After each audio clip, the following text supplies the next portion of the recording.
जय माता दी मित्रों, चैत्र नवरात्रि की आप सभी को हार्दिक शुभकामनाएं।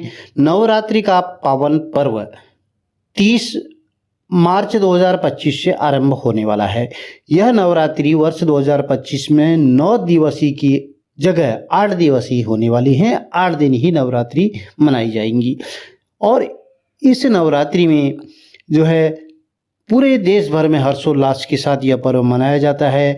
आज की वीडियो में कौन कौन से आपको नवरात्रि के दौरान भोजन ग्रहण करना चाहिए, क्या खाना चाहिए, क्या नहीं खाना चाहिए, इसके बारे में आपको संपूर्ण सटीक जानकारी प्राप्त होने वाली है कि नवरात्रि का पावन पर्व है।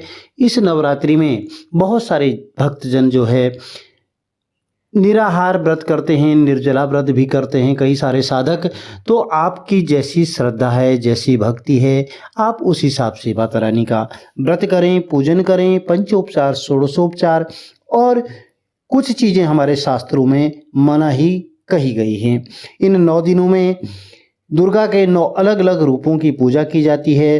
तो 9 दिनों में व्रत को लेकर के जो है आपके लिए कुछ ऐसे नियम हैं बताए गए हैं हमारे शास्त्रों में। भक्तजनों के लिए, सभी भक्त माँ देवी का आशीर्वाद पाने के लिए अनुष्ठान करते हैं, पूजन करते हैं, व्रत रखे जाते हैं और जो खाद्य पदार्थ खाए जाते हैं उसका बहुत ही ध्यान रखना पड़ता है, क्योंकि माता रानी को सात्विकता बहुत ही पसंद है, सात्विकता बहुत ही प्रिय है।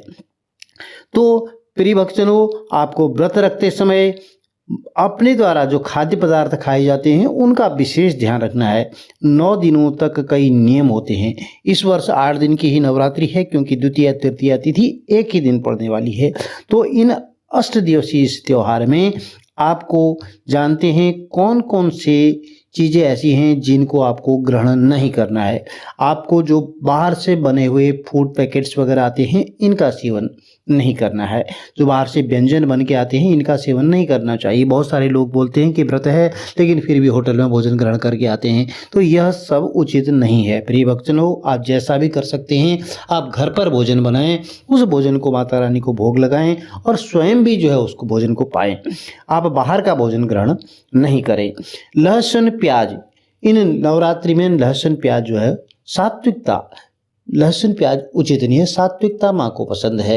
यदि आपके घर में मीट मांस आदि बनता है, कोई चीज़ होता है ऐसा, तो इन 9 दिनों तक जो भी व्रत रख रहे हैं, चाहे नहीं भी रख रहे हैं आप व्रत, एक आदमी रख रहा परिवार का, बाकी लोग नहीं रख पा रहे हैं, तो आपको घर में बिल्कुल नहीं यूज करना है, प्रयोग नहीं करना है लहसुन प्याज और मांस आदि का सेवन घर के अंदर नहीं बनाना है। यह चीज़ें तामसिक चीज़ों का उपयोग नहीं करना है। यह बात आपको मन मस्तिष्क में रख लेनी है।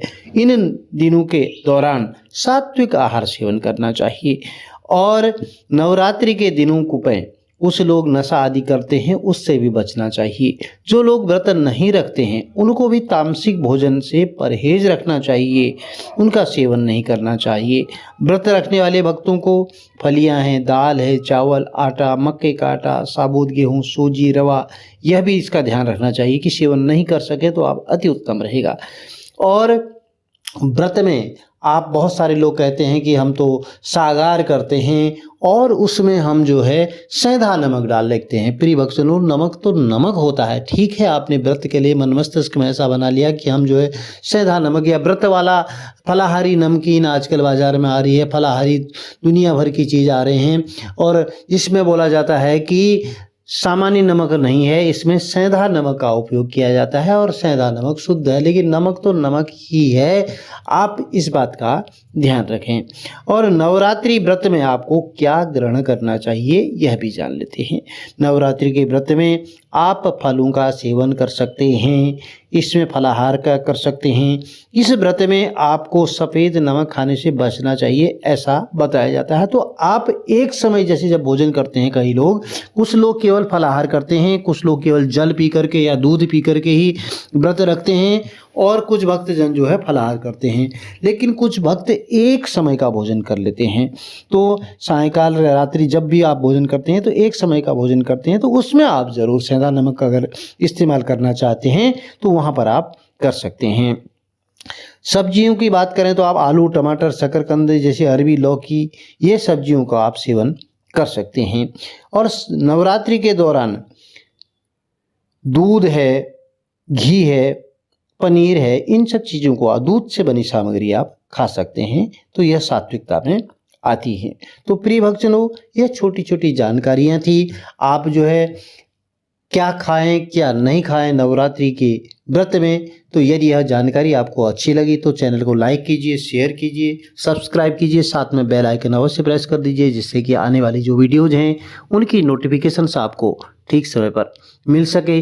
माता रानी का आशीर्वाद कुटुंब में सदैव बना रहे। कमेंट में जय माता दी लिख करके माता रानी के दरबार में अपनी उपस्थिति जरूर दर्ज करवाएं। यह छोटी सी जानकारी शेयर जरूर करें। जय माता दी।